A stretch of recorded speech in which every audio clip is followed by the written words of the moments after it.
যদি আমাদের দলকে জনগণ বেছে নেয়, আমরা সকল রাজনৈতিক দল এবং সব থেকে আহ্বান জানাবো, আপনারাও আমাদেরকে সমর্থন দিবেন, অভিনন্দন জানাবেন এবং আপনাদেরকে সাথে নিয়েই আমরা দেশ গড়ব ইনশাআল্লাহ।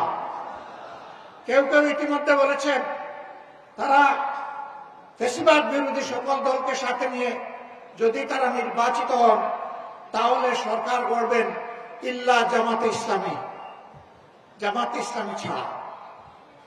আমরা তাদেরকে বিনয়ের সাথে বলবো, জনগণ যদি মহান আল্লাহর ইচ্ছায় আমাদেরকে নির্বাচিত করে ইনশাআল্লাহ আমরা আপনাদেরকেও বাদ দিব না, সবাইকে সাথে নিয়ে আমরা দেশ গড়ব ইনশাআল্লাহ। আমরা বিভক্ত জাতি আর দেখতে চাই না। জাতিকে যারা বিভক্ত করে তারা জাতির দুশ্মন। আমরা ওই দুশ্মনের রাজনীতির চাষ আর বাংলাদেশে হতে দিব না। কিছু লোক প্রপাগান্ডা ছড়ায়, জামাতে ইসলামী তো কোনোদিন সরকার চালায় নাই। এখন এই সংকটময় মুহূর্তে যদি জনগণ জামাতকে ভোট দিয়ে সরকার গঠনের সুযোগ দেয় তাহলে তাদের তো অভিজ্ঞতা নাই, তারা দেশ চালাবে কেমনে? হ্যাঁ, আমরা স্বীকার করি আমাদের অভিজ্ঞতা নাই। কোন অভিজ্ঞতা নেই জানেন? জনগণের সম্পদ চুরি করার অভিজ্ঞতা আমাদের নেই।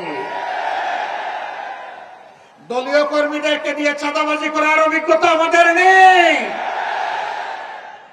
শিক্ষা প্রতিষ্ঠানগুলোতে গণরুম কায়েম করে টর্চার সেল গঠনের অভিজ্ঞতা আমাদের নেই।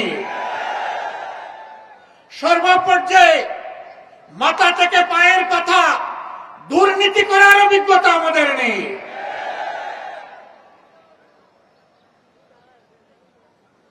আমরা ক্ষমতায় যাইনি ঠিক আছে, কিন্তু 5 বছরের জন্য আমরা ছিলাম ক্ষমতার ছোট্ট অংশীদার। 2001 থেকে 2006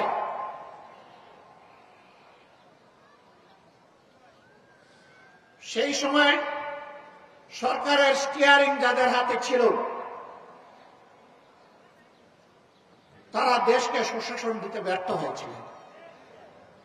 সেই সময় দেশ 4বার দুর্নীতিতে বিশ্ব চ্যাম্পিয়ন হয়েছিল, কিন্তু মাহবুদের অশেষ মেহেরবানি বাংলাদেশ জামাতে ইসলামের সেই সময়কার সম্মানিত আমিরে জামাত, সেক্রেটারি জেনারেল, এই 2 জন মন্ত্রী ছিলেন। 3টা মন্ত্রণালয়ে তারা সেবা দান করেছেন জনগণকে। তাদের শাসনামল শেষে অনুবীক্ষণ যন্ত্র দিয়ে, টেলিস্কোপ দিয়ে তাদের কোন দুর্নীতি স্বজনপ্রীতি ছিল কিনা তা আবিষ্কার করার জন্য বিভিন্ন মহল ঝাঁপিয়ে পড়েছিল। আলহামদুলিল্লাহ, দুর্নীতির একটা সর্ষে দানাও তারা আবিষ্কার করতে পারে নাই।